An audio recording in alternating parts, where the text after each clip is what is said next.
C'est bon? Alors, monsieur, merci beaucoup pour une petite minute de pause pour nous.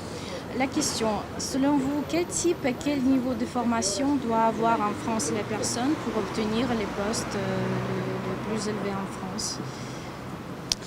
Les postes les plus élevés, vous voulez dire au point de vue politique, par exemple? Ça peut être politique, ça peut être des dirigeants, notamment des grandes sociétés. Bon, à ma connaissance, tous les gens qui ont des postes importants, politiques ou dans les grandes entreprises, sont des gens qui ont fait l'ENA, École nationale d'administration, ou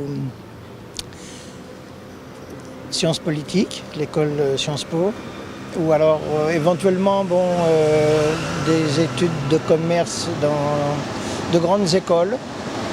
Mais vraiment pour les grands dirigeants, c'est plutôt sciences politiques et École nationale d'administration.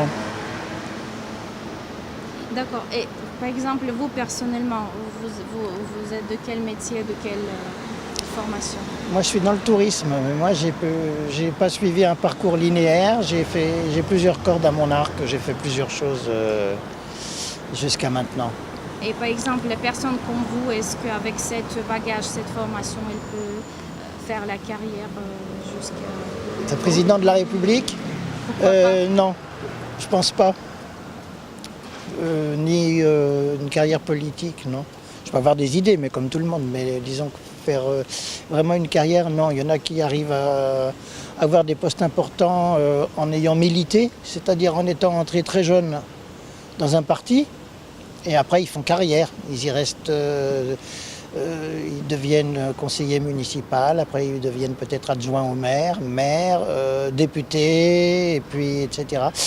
Les plus doués peuvent arriver à avoir un poste très important, mais il y en a beaucoup qui ne vont pas dépasser le stade de député et qui resteront députés sans devenir ministre ou ni président.